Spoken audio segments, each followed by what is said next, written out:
Coach Team Cone dismayado sa naging desisyon ng PBA, ilang scalper timbog sa pagbebenta ng ticket sa Araneta Coliseum. Pero bago yan mga bro, ngayong final, siguraduhin nakapag-register na sa legit betting site na 1xBet. Dito'y maaari kang tumaya sa lahat ng klase ng sports, especially sa basketball, PBA man at NBA. Mag-register lang gamit ang link sa comment section. Gamitin ang ating promo code at baka ikaw nang makatanggap ng bonus up to 7,000 pesos sa unang deposit. Napakadali lang mag-cash in at mag-cash out gamit ang GCash, kaya ano pang hinihintay nyo mga bro, mag-register na sa 1xBet. So isang napakahigpit at nakakakabang laban ang nangyari sa Game 6 kung saan nakuha nga yan ng guest team na Bay Area Dragon sa final score na 87-84, kung saan nagawa nilang ma-extend ang series sa deciding Game 7 sa tulong ng nagbabalik na si Miles Powell na kumamada ng 29 points with 5 clutch 3-pointer. 13 points ba naman dyan ang galing lahat sa final quarter down the stretch, kaya literal na kung hindi dahil kay Powell, malamang tapos na ang series na ito, which is Android na nga kung tawagin itong si Powell. Abay galing ba naman sa injury na inactivate lang dahil underman na nga itong Bay Area Dragon. Pero bukod kay Miles Powell, halos breakout performance din ang kinana ni Justin Brownlee with a triple-double performance, scoring 37 points. Samahan pa yan ng 10 rebounds, 11 assists, 4 steals at 4 block shots, shooting 50% mula sa field. Wala nga lang ganong naging katulong si JB kung saan pinakamataas na ang parehong 12 points ni C-Stand at Japit Aguilar. Napakalaking pagkakaiba ba naman ang outside shooting ng Ginebra at Dragon, which is 7 lang ang naipasok ng Ginebra out of 33 kumpara sa 17 of 36 ng Bay Area Dragon. Malaking bagay sana yung 12 open shots ni LA Tenorio at Nards Pinto sa 3-point area kung saan isa nga lang ang pumasok dyan. Halos pinilit lang din kasi ni Teniente na maglaro through his injury. Well, that's the game. Back to square one na naman ang laban kung saan gaganapin sa Philippine Arena ang deciding Game 7. Nakaschedule nga sana yan ng Friday pero in-adjust ng PBA sa linggo, kung saan hindi nagustuhan niya ni Coach Team Cone at dismayado nitong sinabi yan sa media.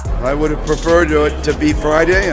I'm a little disappointed it's Sunday, but that's out of our control, so we'll worry about it on Sunday. Malaking bagay kasi yon sa Bay Area Dragon upang makapag-counter adjust, especially upang makapagpahinga itong si Miles Powell na napalaban ng gusto sa Game 6. Pero sabi nga ni Coach Team Cone, hindi naman nila kontrolado ang naging desisyon na yon ng PBA. Samantala, dahil sa dinudumog na nga ng PBA fans ang venue ng PBA Finals, hindi na bumababa sa 20,000 ang nanunood ng live, kaya nagkalat na naman ang mga scalpers ng ticket ng PBA, kung saan 3 ang natimbog kahapon sa entrapment operation na isinagawa ng ating QCPD. Kaya paalala lang, kung may plano kayo mga broy, wag nyo nang ituloy.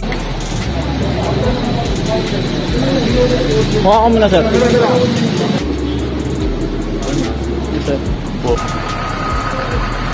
Tatlong taon na huli natin, kaya nagpapasalamat tayo kay General Torre at kay Captain yung unit nila, cybercrime unit ng QCPD.